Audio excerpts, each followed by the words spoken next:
तेव्हा हे नीट एकदा समजावून घ्या. आणि कुशासन दुःशासन हे शब्द जे आहेत, तुम्ही प्रत्येक गोष्टी आता डाव्यांनी तिथं जमिनीचं फेरवाटप केलं.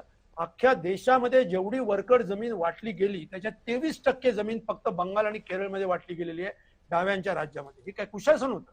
जमीनदारीचं निर्मूलन करण्याचा कार्यक्रम डाव्यांनी राबवला, हे काय कुशासन होतं? केरळमध्ये सगळ्यात जास्त एज्युकेशन आहे केरळमध्ये, हे सगळं कुशासन आहे? नाही, मग मला एक मुद्दा अभ्यासक म्हणूनच आपल्याला विचारायचा आहे की तुम्ही एवढं छान शासन करूनही तुमची सत्ता गेली की? एक्झॅक्टली, सत्ता जाणं हा एकमेव निकष नाहीये, हेच सांगतोय मी तुम्हाला. मग लोकशाहीतला निकष काय? नाही, एकमेव निकष नाही असं म्हणलं. एकमेव निकष नाही असं म्हणलं मी. कुठलाही निकष नाही असं नाही म्हणलं. सरकार कोणी चालवायचं याचा निकष हा लोकशाहीमध्ये मतदान आहे, याच्याबद्दल काही दुमत नाही. पण याचा अर्थ ग्राउंड लेवलला जे काय बदल झालेले आहेत ते आपण डोळ्यावरती अंधभक्त असल्यामुळे बघायचेच नाही तसं ठरवलं तर नाईलाज आहे. परंतु डोळे उघडले समजा तर आपल्याला ते दिसू शकतात, वाचू शकतात. सरकारी आपल्याला जी अजितराव आपल्याला उत्तर येत आहे. देवधर बोलतायत, आनंदजी देवधर. असं आहे ना की कुशासन आणि सुशासन हे एकच कारण नसतं, हे त्यांचं म्हणणं मला मान्य आहे. सरकार बदलतात, त्याची वेगवेगळी कारणं असतात. कुशासन हे एक महत्वाचं कारण असतं. कधी कधी अँटी इन्कम्बन्सी म्हणजे फटीग असतो, बाबा 15 वर्ष केले आता दुसऱ्याला देऊन बघूया हा विचार असतो. ममता दीदींच्या बाबतीत हे दोन्ही होतं. अँटी इन्कम्बन्सी पण होती आणि bad governance was one of the main reason why she is voted out.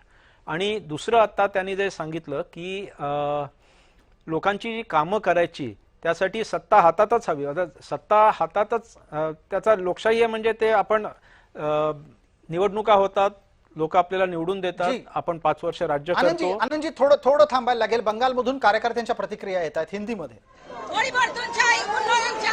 মোদিজির শব্দ আর এটাই আমাদের স্বপ্ন। বাংলার মা বোনেরা ভাতাতে ভুলিনি, আপনারা দেখেছেন 2026 কিভাবে ভোট দিয়েছে, কারণ মা বোনেরা নিজেদের সম্মানটা চায়, ভাতা চায় না। महिलाओं ने मोदी जी को वोट दे दिया। हाँ दे दिया ना, देख ही तो दे दिया, क्योंकि इतना खुश है हम लोग, इतना खुश है, हमारा खुशी का आंसू आप लोग देख रही है, खुशी का आंसू आ रही है, हम लोग कितना खुश है, क्योंकि 15 साल हम लोग छाए रहे हैं इसका मुख्यमंत्री को, जो बांग्ला का माँ बहन को इज्जत नहीं देती थे, बांग्ला का माँ बहन का इनकम नहीं देती थी। इसलिए हम लोग चाहते थे बांग्ला में ऐसा सरकार आए, माँ बहन को इज्जत मिल जाए, माँ बहन का सम्मान मिल जाए, वही होगा।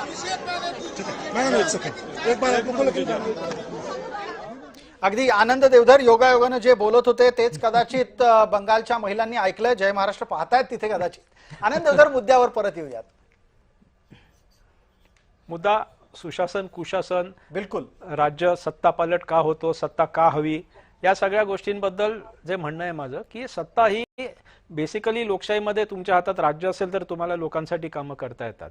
हातात सत्ता नसताना, काही नसताना लोकांसाठी कामं करणारी एकमेव संस्था आहे ती म्हणजे राष्ट्रीय स्वयंसेवक संघ.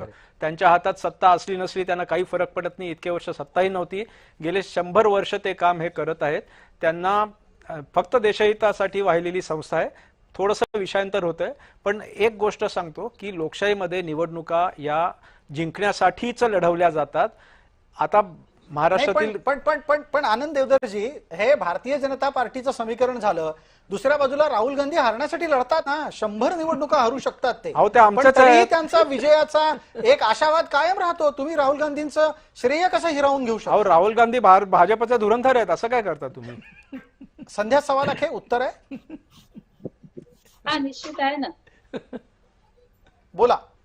त्यांना कसं आहे की राहुलजीला पाहूनच ते इन्स्पायर होत आहे ते, कारण यांना दुसरं काही झोपताना उठताना दिवसा फक्त यांना राहुलजीच दिसतात, यांना दुसरं काही दिसत नाही.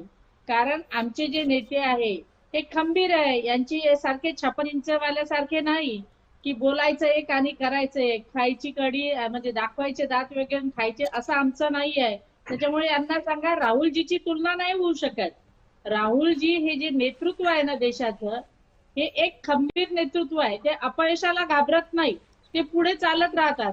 यांना तर अपयश आलं तर मग याला तोडू का, याचे आमदार घेऊन पळू का, त्याचे आमदार घेऊन पळू का, कारण हे सत्तेशिवाय राहू शकत नाही. हे सत्तेला हपापलेले लोक आहेत.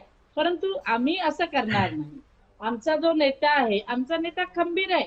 यश अपयश हे सगळं सहन करू शकते, हे त्यांना सांगा तुम्ही. संध्या सव्वा लाखांनी उत्तर दिलेलं आहे. अजितराव अभ्यंकर आपला हात नाही, मला फक्त निघायचं आहे, त्यामुळे मला फक्त एक कॉमेंट फक्त करायची आहे. बिलकुल. तुम्ही जे आता जितम माया या भूमिकेतून